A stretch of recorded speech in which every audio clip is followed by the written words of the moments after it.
आज के इस वीडियो में हम लोग दैनिक राशि फल के बारे में चर्चा करने जा रहे हैं कि आपके लिए इस महीने का अंतिम दिन और आने वाले महीने का प्रथम दिन अर्थात 31 मार्च का समय और 1 अप्रैल का समय कैसा रहने वाला है। कितना अद्भुत संयोजन है कि एक ही साथ अंतिम दिन और एक ही साथ प्रथम दिन का राशिफल आज आपको जानने को मिल रहा है। यही है जीवन की सच्चाई।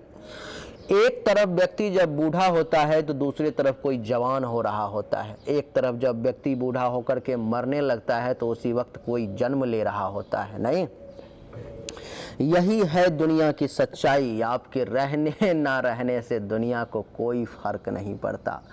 कितने बड़े बड़े महान विभूति सब आए और चले गए, लेकिन टाइम जो है, समय जो है सो गोइंग ऑन चल रहा है। तो देवी और सज्जनों, 31 मार्च और 1 अप्रैल का राशिफल हम लोग जानेंगे, लेकिन उससे पहले हम लोग सच्चे सनातनी हैं तो इसीलिए एक बार सनातन धर्म की जय जयकार जरूर करेंगे, खालिस्तानियों को जवाब जरूर देंगे, उसके बाद अपने वीडियो को आगे कंटिन्यू करेंगे।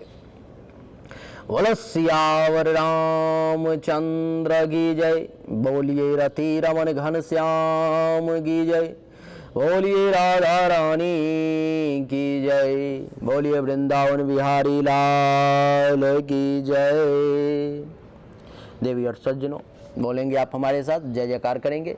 धर्म की जय हो, धर्म की जय हो, अधर्म का नाश हो, अधर्म का नाश हो, प्राणियों में सद्भावना हो, प्राणियों में सद्भावना हो, विश्व का कल्याण हो, विश्व का कल्याण हो, नगर बस्ती की जय हो, नगर बस्ती की जय हो, अपने अपने माता पिता की जय हो, अपने अपने गुरुदेव भगवान की जय हो, गौ माता की जय हो, सब भक्तन की जय हो, सब संतन की जय हो। Mishra for you YouTube channel देखने वाले आप सभी भक्त भगवान की जय हो। गौ हत्या बंद हो, गौ हत्या बंद हो, गंगा आवंध हो, गंगा आवंध हो। देवी और सज्जनों, हमारे देश भारत को कुछ लोगों ने बांटने में सफलता हासिल कर ली। जैसे कि हमारे देश को बांट करके पाकिस्तान अलग कर दिया गया, खालिस्तान अलग, अफगानिस्तान अलग कर दिया गया, बांग्लादेश म्यांमार अलग कर दिया गया, ये सब। और आज फिर खालिस्तान को अलग करने की बात की जा रही है कि एक नया देश बनाऊंगा जिसका नाम होगा खालिस्तान। लेकिन उन बेवकूफ़ों को बता दें, उन बदनसीबों को बता देना चाहिए कि अब भारत के टुकड़े नहीं होंगे। इसलिए आप सब हमारे साथ बोलिए, भारत अखंड हो, भारत अखंड हो। हेलो, नमस्कार, आदाब, सलाम, सत श्री अकाल, केम छो, कस्से काय, केरो हाल है, के ना छी यहाँ सब, कई सनवानी, हाउ आर यू, कैसे हैं आप लोग, केमो नाचो मनक्कम, खम्मा गणी हुकुम, केमती अच्छंती की खबोर, नमस्तुभ्यं। देवी और सज्जनों, आज के इस वीडियो में आइए सबसे पहले पंचांग को जानने का प्रयास करते हैं कि 31 मार्च का और 1 अप्रैल का पंचांग क्या कहता है। देवी और सज्जनों, 31 मार्च को 10वीं तिथि है, शुक्ल पक्ष शुक्रवार का दिन है। चंद्रमा 31 तारीख को कर्क राशि में रहेंगे और शुभ समय 12 बजे पीएम से लेकर के 12:50 पीएम तक का ये अभिजीत मुहूर्त है। ये शुभ समय है और दिशा शूल पश्चिम दिशा की तरफ है, यानी कि पश्चिम दिशा की यात्रा अगर संभव हो पाए तो आप 31 मार्च को ना करें, आपके लिए अच्छा नहीं है। 1 तारीख को एकादशी तिथि, शुक्ल पक्ष शनिवार का दिन, चंद्रमा कर्क राशि में और शुभ समय 12 बजे पीएम से 12:50 पीएम तक का अभिजीत मुहूर्त है। इस समय में आप अगर कोई अच्छा नया शुभ काम करना चाहते हैं बिना किसी विशेष मुहूर्त के, तो इस समय में आप कर सकते हैं। देवी और सज्जनों, दिशाशूल पूर्व दिशा की तरफ है 1 मार्च को तो पूर्व दिशा की यात्रा ना करें तो प्रभु कृपा से ज़्यादा बढ़िया रहेगा। आइए देवी और सज्जनों, अब हम लोग चर्चा आरंभ करें दैनिक राशि फल के बारे में। सबसे पहले मेष राशि पर चर्चा करेंगे कि मेष राशि वालों के लिए ये समय जो है सो कैसा रहने वाला है। मेष राशि वालों के लिए कुंडली के चौथे भाव में चंद्रमा का प्रवेश होगा। यहाँ पर में मेष राशि वालों के लिए चंद्रमा का प्रवेश होगा और चौथे भाव में चंद्रमा का प्रवेश 31 और 1 अप्रैल को अच्छा फल नहीं देने वाला है। मेष राशि वालों को इस समय में अपने सुख की चिंता नहीं करनी चाहिए। सुख में इस समय में कमी का योग है। बहुत ज़्यादा भोग विलास में आपको नहीं डूबना चाहिए, नहीं तो ये 31 और 1 को आपको नुकसान पहुंचा सकता है। अपने माँ का इस समय में विशेष ख्याल रखें, विशेष ध्यान रखें, क्योंकि माता का स्वास्थ्य कमजोर पड़ सकता है, माता के साथ अनबन हो सकती है, माता के संपत्ति से संबंधित लाभ मिलने में परेशानी का सामना करना पड़ सकता है। चौथा भाव देवी और सज्जनों आपके सुख और माँ के अलावा आपके जमीन का भी होता है। अगर कहीं पर में कोई जमीनी विवाद चल रही है जो माता पिता का है, पहले से पैतृक संपत्ति की जमीनी विवाद चल रही है, अथवा अपना भी अगर है तो उसमें भी आप सतर्कता बरतें। इस समय में कोई तैस में आकर के ऐसा डिसीजन ना लें जो भविष्य में आपको पछताने पर में विवश कर दे, क्योंकि 31 और 1 अप्रैल का समय आपके लिए उस मामले में अच्छा नहीं है। देवी और सज्जनों, आपकी जानकारी के लिए बता दूं कि ये चौथा भाव आपके मकान का भी होता है, आपके अचल संपत्ति का भी होता है। तो मकान, अचल संपत्ति, इन सब के रिगार्डिंग इन 2 दिनों में कोई बहुत ज़्यादा अगर बिगड़ने वाली बात ना हो तो फैसला ना लें। आपके लिए बता दूं कि यही चौथा भाव आपके गाड़ी वाहन का भी होता है, चाहे वो 2 व्हीलर हो, 4 व्हीलर हो, चाहे वो एक नॉर्मल ऑटो हो, SUV हो, BMW हो या मर्सिडीज हो, कोई भी गाड़ी क्यों ना हो, अथवा 2 व्हीलर मोटरसाइकिल ही क्यों ना हो। गाड़ी चलाते वक्त विशेष ध्यान देने की आवश्यकता है, सावधानी बरतने की जरूरत है। इस समय में इसके रिगार्डिंग कुछ नुकसान होने की संभावना है। इसके सब छाती, हृदय, फेफड़े से संबंधित अगर किसी व्यक्ति को परेशानी है तो वो लोग थोड़ा सा सावधानी बरतें और ऐसी कोई भी परेशानी दिखे तुरंत डॉक्टर से कंसल्ट करें। इसके सप्तम दृष्टि चौथे भाव, 10वें भाव पे पड़ेगी चौथे भाव से, जिसके कारण से आपको इस बात का विशेष ध्यान देना चाहिए कि पिता के साथ ज़्यादा वाद विवाद ना हो, पिता के साथ किसी बातों को लेकर के बहुत ज़्यादा बहस ना हो। पैतृक संपत्ति के रिगार्डिंग ये समय टेंशन तनाव लेने का नहीं है। कारोबार में कुछ नुकसान भी हो जाए तो बर्दाश्त कर लेना है, अथवा पहले से ही तैयार रहना है। ऐसी परिस्थिति को उत्पन्न ही ना होने देना है जिससे कि आपका नुकसान हो। पद प्रतिष्ठा, मान सम्मान में भी कुछ कमी का एहसास होगा, इसलिए ऐसे जगहों पर आपको जाने से बचना चाहिए जहां पर में ऐसी स्थिति आपको लगता है पहले से कि उम्मीद हो सकती है। और सरकार के आदमी से, राज्य अधिकारियों से बहस वाद विवाद नहीं करना चाहिए। टेंशन तनाव पैदा करने की कोशिश आपको नहीं करनी चाहिए। मेष राशि वालों के लिए 31 मार्च और 1 अप्रैल का समय थोड़ा सा परेशानी और संघर्ष से भरा हुआ है। अब मेष के बाद बारी आती है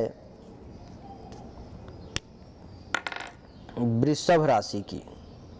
वृषभ राशि वालों के लिए चंद्रमा कुंडली के 3रे भाव में विराजमान होंगे और 3रे भाव में चंद्रमा के विराजमान होने के कारण देवी और सज्जनों, आप ये अनुभव करेंगे कि वृषभ राशि वाले व्यक्ति को इस समय में अगर आपके पास कोई छोटा भाई है, बहन है, तो उससे विशेष लाभ मिलेगा, उससे विशेष स्नेह प्यार की प्राप्ति होगी, आपको प्रेम की प्राप्ति होगी। छोटा भाई अथवा बहन अगर आपको है तो वहाँ से अगर आप कुछ लाभ भी लेना चाहें तो इस समय में वृषभ राशि वाले आपको मिल सकता है। जिसके पास छोटा भाई बहन खुद का नहीं है, अगर छोटे भाई बहन समान कोई व्यक्ति जिसे आप मानते हैं वो भी आपको बड़ा भाई बहन मानता है, अथवा ऑफिस में ही आपके जूनियर्स हैं, तो उन सब से भी अगर आप चाहें तो इस समय में लाभ ले सकते हैं।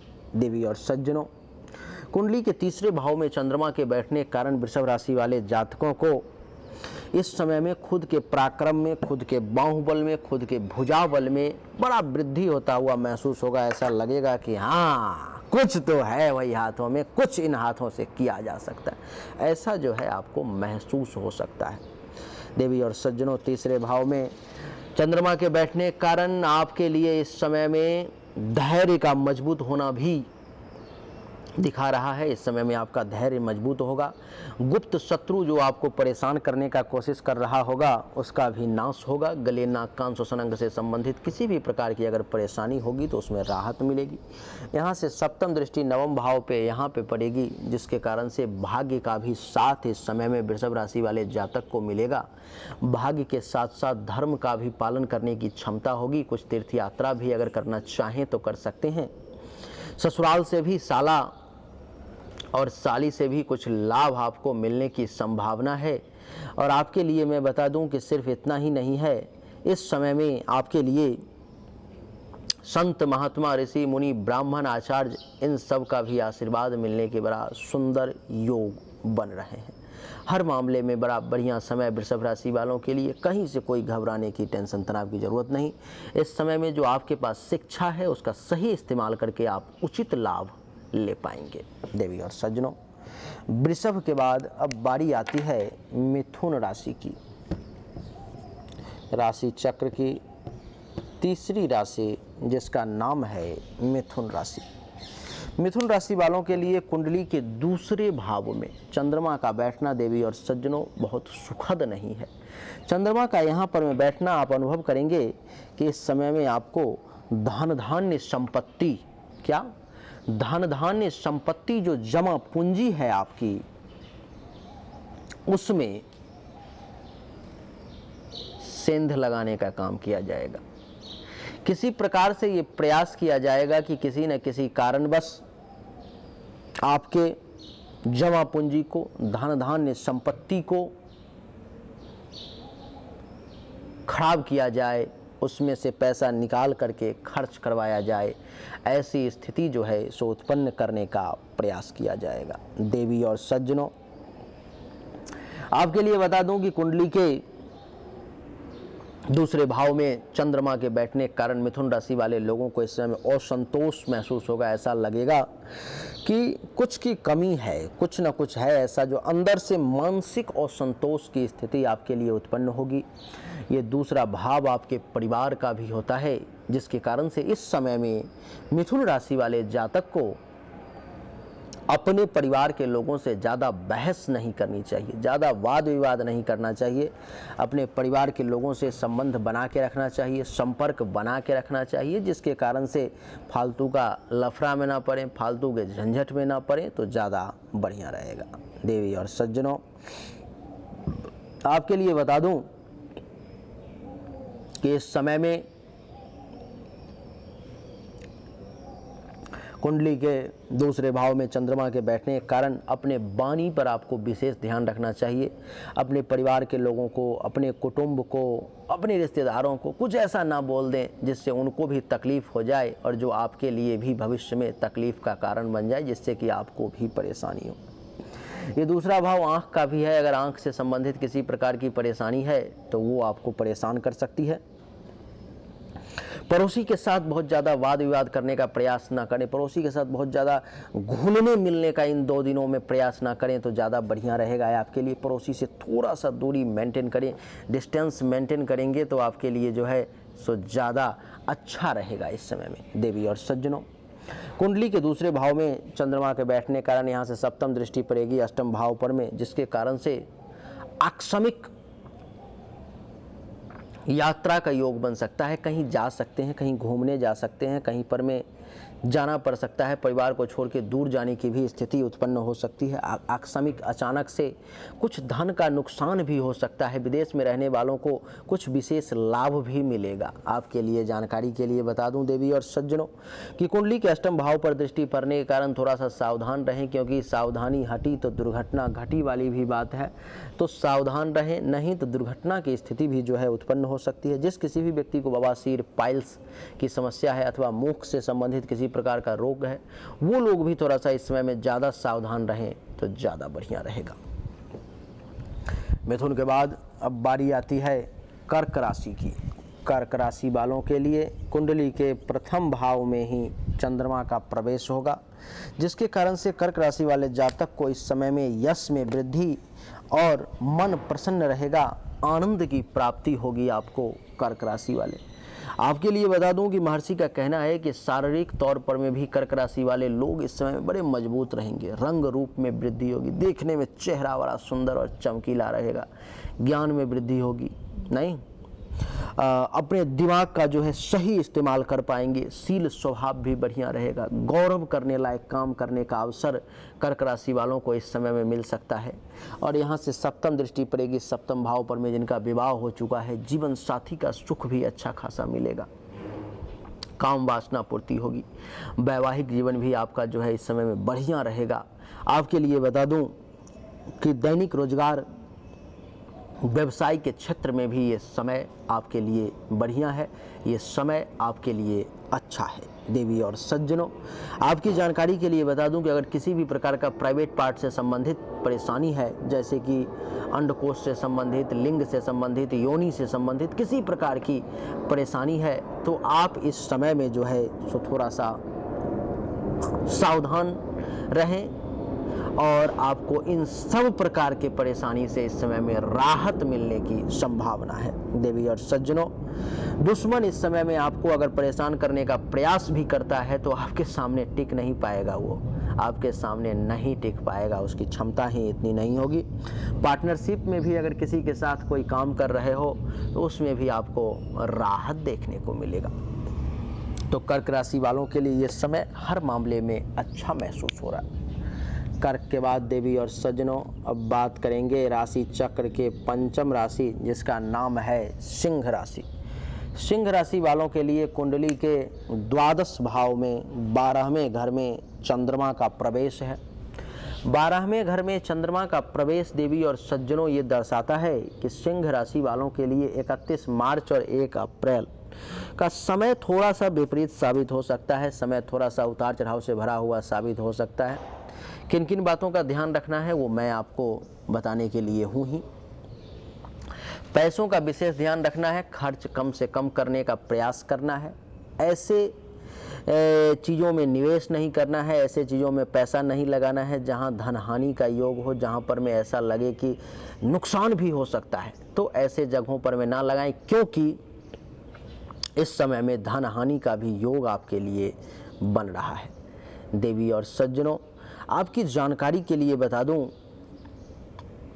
कि इस समय में कुंडली के द्वादश भाव में चंद्रमा के बैठने के कारण सिंह राशि वालों को नींद में भी कुछ परेशानी आ सकती है, सैया सुख में कुछ कमी हो सकती है, अस्पताल का खर्चा भी एक्टिवेट हो सकता है, हॉस्पिटल से संबंधित परेशानी आपके सामने में आ सकती है, आँख से संबंधित परेशानी भी आपको परेशान कर सकती है। और सप्तम दृष्टि कुंडली के छठे भाव पर में दुश्मन शत्रु जो है सो आपको परेशान करने का प्रयास कर सकता है, तो शत्रु से थोड़ा सा सतर्क रहें, सावधान रहें, चिंता से दूर रहें। रोग आपको परेशान करने का प्रयास कर सकता है, रोग जो है सो आपको इस समय में डैमेज करने की कोशिश कर सकता है, पेट से संबंधित परेशानी ज़्यादा ही आपको कुछ परेशान करने का प्रयास कर सकती है। और आपके लिए बता दूं कि अपयश, कलंक, शोक और दुख की प्राप्ति का भी योग बन रहा है, इस रिगार्डिंग भी आपको परेशानी आ सकती है, इसलिए आपको सतर्क रहने की ज़रूरत है। बहुत ज़्यादा भाग दौड़ नहीं करना है, बिल्कुल सावधानी से अपने घर में बैठे रहें, इन 2 दिनों में रिस्क ज़्यादा ना लें। सिंह के बाद अब बारी आती है कन्या राशि की। कन्या राशि वालों के लिए कुंडली के एकादश भाव में चंद्रमा का प्रवेश, कुंडली के एकादश भाव में चंद्रमा का प्रवेश ये दर्शाता है कि आपके आय में, आमदनी में वृद्धि के योग बन रहे हैं। आपको इस समय में लाभ मिलने की भी संभावना खूब दिखाई दे रही है, प्रभु कृपा हुई तो कुछ उपलब्धि भी हासिल करोगे, कुछ बड़ा, कुछ निश्चित तौर पर में करोगे। देवी और सज्जनों, आपकी जानकारी के लिए बता दूं कि महत्वाकांक्षाओं की पूर्ति, इच्छा पूर्ति जो नहीं हो पा रही थी, जिसको करना चाह रहे थे, भगवान कृपा से इस समय में उसके होने का योग भी आपके लिए बन रहा है। आपकी इच्छा पूर्ति भी होगी। अगर आप अपने बड़े भाई बहन से कुछ लाभ लेना चाह रहे थे, जुगाड़ नहीं बैठ पा रहा था, नहीं ले पा रहे थे, प्रभु कृपा रहेगी इस समय में आप वो लाभ अपने बड़े भाई बहन से ले पाओगे। पुत्र वधू दामाद का सुख भी मिलेगा जो बुजुर्ग वर्ग के लोग हैं। और यहाँ से सप्तम दृष्टि पंचम भाव पे पड़ेगी, संतान का भी सुख मिलेगा। आपके पास में जो विद्या बुद्धि है उसका भी सही इस्तेमाल करके उचित लाभ ले पाएंगे। आपके लिए बता दूं कि यश में वृद्धि होगी। विद्यार्थी वर्ग को पढ़ाई लिखाई में मन लगेगा। लव अफेयर भी आपका अच्छा चलेगा। चाहने वालों की संख्या भी बढ़ेगी। धर्म कर्म मंगल कार्य में भी आपकी रुचि जो है सो बनेगी। ननिहाल से भी कुछ लाभ मिलेगा। छाती हृदय पेट से संबंधित अगर किसी प्रकार की परेशानी है तो उसमें भी कुछ राहत का योग बनेगा और अचानक से कुछ धन के लाभ का भी आपके लिए योग बनेगा। तो बड़ा बढ़िया समय सिंह राशि वालों के लिए हर मामले में समय अपने फेवर में है। सिंह कह रहा हूँ, कन्या राशि वालों के लिए। कन्या के बाद तुला। तुला राशि वालों के लिए कुंडली के 10वें भाव में चंद्रमा का प्रवेश। देवी और सज्जनों, वो ये दर्शाता है कि कुंडली के 10वें भाव में बैठा हुआ चंद्रमा आपके लिए पिता से लाभ का योग बना रहा है। तुला राशि वाले पिता ही नहीं, पिता तुल्य व्यक्ति से, पिता तुल्य जो लोग हैं उनसे भी लाभ का योग बना रहा है। सरकार से फायदा हो सकता है। काम धंधा में जो है सो वृद्धि के योग, काम का बढ़िया चलना, कारोबार में दिन प्रतिदिन उन्नति के योग, पद प्रतिष्ठा प्रभुता इन सब के प्राप्ति का योग। इन सब इस समय में अपने पद पर भी बड़े गुमान से बैठोगे। अपनी प्रतिष्ठा में भी चार चांद लगेगी। प्रमोशन का भी योग बनेगा। और आपके लिए बता दूं कि आप अगर किसी अधिकार की प्राप्ति चाहते थे तो प्रभु कृपा से इस समय में आपके अधिकार की भी प्राप्ति होगी। यहाँ से सप्तम दृष्टि पड़ेगी 4थे भाव पर में, जिसके कारण से सुख में वृद्धि का योग बनेगा। आपकी जानकारी के लिए बता दूं कि अगर किसी प्रकार के पैतृक संपत्ति के मामले में कुछ डिसीजन, कुछ निर्णय लेना चाह रहे थे तो उसके रिगार्डिंग भी इस समय में जो है सो अच्छा खासा आपको लाभ मिलेगा। आपको माता से भी लाभ का योग बनेगा, माता के संपत्ति से भी लाभ का योग बनेगा। भवन यानी कि मकान के रिगार्डिंग भी बढ़िया सुख प्राप्त करोगे। भूमि यानी कि जमीन के रिगार्डिंग भी जो है सो अच्छा खासा आपको लाभ मिलेगा। आपकी जानकारी के लिए बता दूं कि इस समय में अचल संपत्ति के प्राप्ति का भी सुख बनेगा। आपके लिए बता दूं कि वाहन गाड़ी इन सब के रिगार्डिंग भी खूब लाभ मिलेगा। चाहे तो इस समय में आप जमीन का, मकान का, गाड़ी का, अचल संपत्ति का, इन सब के रिगार्डिंग अगर कुछ खेल वेल करना चाहते हैं तो आप कर सकते हैं। आपको इस सब में लाभ मिलने के योग हैं। छाती हृदय फेफड़े से संबंधित किसी भी प्रकार की अगर परेशानी है तो उसमें भी राहत देखने को मिलेगी। और आपके लिए मैं बता दूं कि अगर घुटनों में दर्द है तो वहां भी आपको आराम महसूस होगा। तुला राशि वालों के लिए हर मामले में समय अच्छा महसूस हो रहा है। तुला के बाद वृश्चिक की चर्चा करेंगे। देवी और सज्जनों, वृश्चिक राशि वालों के लिए कुंडली के 9वें भाव में चंद्रमा का प्रवेश होगा। कुंडली के 9वें भाव में देवी और सज्जनों चंद्रमा का प्रवेश ये दर्शाता है कि वृश्चिक राशि वाले जातक इस समय में भाग्य भरोसे बैठने का ये समय नहीं है।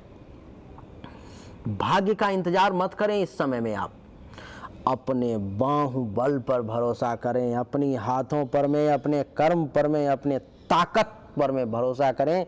प्रभु की कृपा अगर रही तो आप भाग्य भरोसे नहीं, अपने कर्म के बदौलत, अपने ताकत के बदौलत कुछ आप हासिल कर पाएंगे। भाग्य भरोसे अगर बैठेंगे तो भाग्य इस समय में आपको धोखा दे देगा।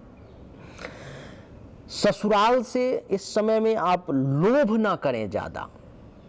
अपने साला से, साली से कुछ चीज़ों का डिमांड ना करें। अपने साला साली से जो है सो आप इस समय में बहुत ज़्यादा एक्सपेक्टेशन, अपेक्षाएं ना रखें, नहीं तो आपको चोट लगेगा, दर्द होगा, क्योंकि वो अपेक्षाएं पूरी नहीं होंगी इस समय में। देवी और सज्जनों, इस समय में कुंडली के नवम भाव में चंद्रमा के बैठने के कारण आपके धर्म के क्षेत्र में भी कुछ बाधाओं का सामना करना पड़ सकता है। कुछ अगर तीर्थ यात्रा वगैरह भी करना चाहो तो उसमें भी आपको जो है सो रुकावट, उसमें भी कुछ गिरावट के योग बन रहे हैं। आपके लिए तीर्थ यात्रा भी उतना सुखद नहीं होगा। आपको बता दूं कि आपके यश को धूमिल करने का कुछ लोग प्रयास कर सकते हैं, उसको भी बचाने की कोशिश करें। संत महात्मा ऋषि मुनि ब्राह्मण आचार्य के साथ वाद विवाद करने का प्रयास ना करें इस समय में। अगर वो कुछ कह रहे हैं तो चुपचाप सुन लें, क्योंकि जैसे ही आप वाद विवाद प्रश्न उत्तर करने की कोशिश करेंगे, हो सकता है उनका क्रोध सातवें आसमान पे पहुंच जाए और वो आपको कुछ कह दें, क्योंकि इस समय में इनसे आशीर्वाद का, खूब आशीर्वाद का योग नहीं बन रहा है। सप्तम दृष्टि यहाँ से तीसरे भाव पर में छोटे भाई बहन, जूनियर्स अथवा उनके समान व्यक्ति से भी ज़्यादा लाभ लेने के लिए इस समय में आप प्रयास ना करें, क्योंकि वो बहुत अच्छे तरीके से नहीं मिलने वाला है। इंतजार करें थोड़ा सा। खुद के पराक्रम पर भरोसा रखें, क्योंकि आपका खुद का पराक्रम जो है इस समय में दब सकता है, कमज़ोर हो सकता है। अगर आप भरोसा रखेंगे तो वो भी नहीं दबेगा। धैर्य बना करके रखने का प्रयास करें तो अच्छा रहेगा। गुप्त शत्रु, छुपे हुए दुश्मन से सावधान रहें। और गले, नाक, कान, श्वसन अंग से संबंधित किसी भी प्रकार की अगर परेशानी है तो उसमें थोड़ा सा गर्म पानी का इस्तेमाल करें। ठंडे चीज़ों का प्रयोग इस समय में कम करें, आपके लिए ज़्यादा अच्छा रहेगा। वृश्चिक के बाद अब बात करेंगे देवी और सज्जनों धनु राशि की। धनु राशि वालों के लिए कुंडली के अष्टम भाव में चंद्रमा का प्रवेश, कुंडली के अष्टम भाव में चंद्रमा का प्रवेश ये दर्शा रहा है देवी और सज्जनों कि धनु राशि वाले जातक को इस समय में अपनी जिंदगी को बचा करके रखने की जरूरत है। अपने ज़िंदगी को इस समय में आप रिस्क पर में ना डालें, किसी चीज़ों में खतरा मोल ना लें, नहीं तो वो आपके लिए नुकसानदेह हो सकता है। इस समय में अचानक से आकस्मिक कुछ धन लाभ का भी योग बन रहा है, अचानक से आकस्मिक धन हानि का भी योग बन रहा है, इसलिए भी सावधान रहें। देखेंगे कि अचानक से परिवर्तन हो गया, कोई काम बनने वाला था अब हो जाएगा, बस अब होने वाला है, और किसी कारण से वो डिले हो गया, विलंब हो गया, वो काम नहीं हो पाया। देखेंगे कि कुंडली के अष्टम भाव में इसके बैठने के कारण अगर आपने सावधानी नहीं बरती तो कहीं न कहीं चोट लग सकती है, दुर्घटना होने का योग भी बन रहा है, इसलिए सावधान रहें। जिस किसी व्यक्ति को बवासीर, पाइल्स, पैखाने के रास्ते से संबंधित या उसके आसपास से संबंधित किसी भी प्रकार की परेशानी है तो उस मामले में जो है सो थोड़ा सा सतर्क रहें, सावधान रहें। देवी और सज्जनों, यहाँ से सप्तम दृष्टि द्वितीय भाव पे पड़ेगी। अपने धन धान्य संपत्ति को, पैसे को, पूंजी को बचा करके रखने की कोशिश करें, क्योंकि चंद्रमा का ऐसा प्रयास हो सकता है कि आपके जमा पूंजी को आपके पॉकेट से निकाल करके खर्च करवा दिया जाए। देवी और सज्जनों, परिवार के लोगों के साथ टेंशन तनाव करने का प्रयास ना करें। परिवार के लोगों के साथ थोड़ा सा नरम रहे, उनकी बातों को बहुत ज़्यादा दिल पर में ना लें। बहुत ज़्यादा उनकी बातों से जो है सो आप बहुत ज़्यादा उनकी बातों को अगर आप लेंगे, सोचेंगे, थिंकिंग करेंगे तो वो आपको और तकलीफ़ देगी और आप अंदर से टूट जाएंगे।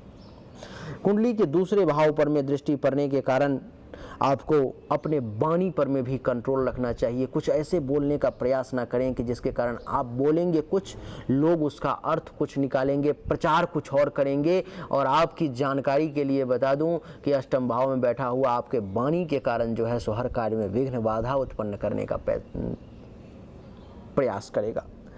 झूठ ना बोलें, पड़ोसी के साथ भी बहुत ज़्यादा हिल मिल के रहने का कोशिश ना करें। थोड़ा सा दूरी बनाएं, झगड़ा भी नहीं करना है, थोड़ा सा दूरी बना के रखें। और भोजन तीखा मसालेदार ना करें, नॉर्मल करें, सामान्य करें तो ज़्यादा बढ़िया रहेगा। तो धनु राशि वालों के लिए समय थोड़ा सा उतार चढ़ाव से भरा हुआ है देवी और सज्जनों। धनु के बाद अब चर्चा करेंगे मकर राशि की। मकर राशि वालों के लिए कुंडली के सप्तम भाव में चंद्रमा के बैठने के कारण आप अनुभव करेंगे कि मकर राशि वालों का ये समय बहुत अच्छा है। जैसे कि सप्तम भाव में चंद्रमा बैठा तो मकर राशि वालों को जीवन साथी का सुख मिलेगा। किसी को अपने पति पत्नी में लड़ाई झगड़ा टेंशन तनाव चल रहा था तो इस मामले में भी आप अनुभव करेंगे कि प्रेम उत्पन्न हो रहा है। राहत जो है सो महसूस होगी आपको इस समय में। इस समय में आपको अपने काम और वासना के पूर्ति का भी योग बनाएगा चंद्रमा मकर राशि वालों के लिए। इस समय में आपका जो वैवाहिक जीवन है वो भी सुखद रहेगा। अपने वैवाहिक जीवन का पूर्ण आनंद ले पाएंगे। पति पत्नी के बीच का जो संबंध है वो बहुत अच्छा है, आपको महसूस होगा। कुंडली के सप्तम भाव में चंद्रमा के बैठने के कारण अनुभव करेंगे कि दैनिक रोजगार व्यवसाय ये सब भी आपका बढ़िया चलेगा। इस समय में जो काम करने की कोशिश कर रहे हो, आप जो काम कर रहे हो वो भी बढ़िया चलेगा, वो भी अच्छा चलेगा। उसमें कहीं से कोई टेंशन तनाव की बात नहीं है। कुंडली के सप्तम भाव में जो है सो चंद्रमा के बैठने के कारण आप ये अनुभव करेंगे कि आपको प्राइवेट पार्ट से संबंधित अगर किसी प्रकार की परेशानी है तो उसमें भी राहत महसूस हो रही। चाहे वो परेशानी आपके अंडकोश से संबंधित हो, लिंग से संबंधित हो, योनि से संबंधित अथवा किडनी से संबंधित ही क्यों ना हो, आपको राहत महसूस होगी। देवी और सज्जनों, आपकी जानकारी के लिए बता दूं कि कुंडली के सप्तम भाव में चंद्रमा के बैठने के कारण आप अनुभव करेंगे कि इस समय में आपको दुश्मन भी बहुत ज़्यादा कुछ बिगाड़ नहीं पा रहा है और आपका पार्टनरशिप में अगर किसी के साथ कोई काम चल रहा है तो वो भी बढ़िया चलेगा। यहाँ से सप्तम दृष्टि पड़ेगी प्रथम भाव पर में। शारीरिक तौर पर में भी चंद्रमा आपको मकर राशि वाले मजबूत बनाने का प्रयास करेगा। आपके ज्ञान में वृद्धि करने की कोशिश करेगा। रंग रूप आपका अच्छा दिखेगा। शरीर में बल का एहसास होगा। दिमाग सही डायरेक्शन में और सही डिसीजन लेगा। आपके लिए बता दूं कि शील स्वभाव बढ़िया रहेगा। गौरव करने लायक काम करेंगे। बड़ा सुंदर और सुखद समय मकर राशि वालों के लिए कुंडली के सप्तम भाव में चंद्रमा के बैठने के कारण। मकर के बाद कुंभ की चर्चा करेंगे। देवी और सज्जनों, कुंभ राशि वालों के लिए कुंडली के छठे भाव में चंद्रमा के बैठने के कारण बड़ा सुखद रिजल्ट मिलने वाला है। कुंभ राशि वालों को छठे भाव में चंद्रमा के बैठने के कारण आप अनुभव करेंगे कि शत्रु आपको परेशान करने का प्रयास करेगा। दुश्मन जो है सो आपको बार बार परेशान करने की इस समय में कोशिश करेगा। वो इस फिराक में रहेगा कि किसी भी प्रकार से आप उसके जाल में फंस जाएं, लेकिन सबसे बड़ी बात कि इस समय में आप जाल में फंसेंगे नहीं और उसके जाल को कैंची से काटते हुए बाहर निकल जाएंगे। यानी कि शत्रु आपका बाल भी बांका नहीं कर पाएगा। आपके लिए बता दूं कि चिंताओं का नाश होगा। अगर किसी प्रकार की बीमारी है, परेशानी है तो वो बीमारी में भी राहत देखने को मिलेगी। अगर किसी कर्ज से आप जूझ रहे हैं, किसी प्रकार का कोई कर्ज है तो इस समय में उसमें भी थोड़ा सा राहत महसूस होगा। अगर कहीं पर में केस मुकदमा चल रहा है, लड़ाई झगड़ा चल रहा है, टेंशन तनाव चल रहा है तो अगर इस समय में उसका कुछ 31 अप्रैल को कुछ जो है सो अगर है तो उसमें भी आप राहत महसूस करेंगे। देवी और सज्जनों, कुंडली के छठे भाव में चंद्रमा के बैठने के कारण आपको बता दूं कि पेट से संबंधित अगर किसी प्रकार की परेशानी है, पेट से संबंधित अगर किसी प्रकार का कोई समस्या है तो उसमें भी आपको राहत महसूस होगा। आपके ऊपर में कोई एलिगेशन लगा हुआ है, अपयश, कलंक, शोक और दुख कुछ भी अगर इस प्रकार का आपको है तो उन सब में आपको बेनिफिट लाभ देखने को मिलेगा। यहाँ से सप्तम दृष्टि पड़ेगी द्वादश भाव पर में। खर्चा पर में कंट्रोल करवाने का प्रयास करेगा। नींद अच्छा दिलवाने की कोशिश करेगा। धन हानि से बचाने की प्रयास रहेगी। विदेश अगर कोई लाभ लेना चाहता है तो विदेश में रहने वाले लोगों को विशेष लाभ भी मिल सकता है। अस्पताल के खर्चा से भी आपको बचाने की कोशिश करेगा। आँख से संबंधित किसी भी प्रकार की परेशानी है तो उसमें भी राहत देने का प्रयास करेगा। कुंभ के बाद अब बात करेंगे मीन राशि की। मीन राशि वालों के लिए कुंडली के पंचम भाव में चंद्रमा का प्रवेश। पंचम भाव में चंद्रमा का प्रवेश देवी और सज्जनों, मीन राशि वालों के लिए संतान के तरफ से आपको चिंतित बनाएगा। संतान की चिंता इस समय में आपको बार बार सताएगी। आप जो अगर विद्यार्थी वर्ग के लोग हैं, पढ़ाई लिखाई कर रहे हैं तो पढ़ाई लिखाई में मन नहीं लगेगा। आपके पास में जो विद्या बुद्धि है उसका सही इस्तेमाल करके उचित लाभ लेने में भी आपको परेशानी का एहसास होगा। आप उसका इस्तेमाल सही तरीके से नहीं कर पाएंगे। आपके यश में कमी का इस समय में योग बन रहा है। आपके यश में कमी, चाहने वालों की संख्या में भी कमी अनुभव करेंगे। धर्म कर्म मंगल कार्य करने का प्रयास करेंगे, उसमें भी बाधाएं उत्पन्न होंगी। ननिहाल से भी आपको लाभ कम मिलेगा। छाती हृदय फेफड़े से संबंधित अथवा पेट से संबंधित किसी प्रकार की परेशानी आपको परेशान कर सकती है। और सप्तम दृष्टि एकादश भाव पर में है, जिसके कारण से आय में कमी के योग बनेंगे। लाभ कम मिलेगा इस समय में। उपलब्धि प्राप्ति में भी परेशानी का योग बनेगा। इच्छा पूर्ति में भी आपको परेशानी का योग बनेगा। बड़े भाई बहन सीनियर्स अथवा उनके समान व्यक्ति से भी आपको इस समय में लाभ कम मिलेगा। जो बुजुर्ग वर्ग के लोग हैं उनको अपने पुत्र वधू और दामाद का भी सुख इस समय में थोड़ा कम प्राप्त होगा। तो देवी और सज्जनों, यही थी मेष से लेकर मीन तक की कहानी, जिसको हमने बड़े आसान शब्दों में आपको समझाने का प्रयास किया। उम्मीद करता हूं कि आपको समझ में आया होगा।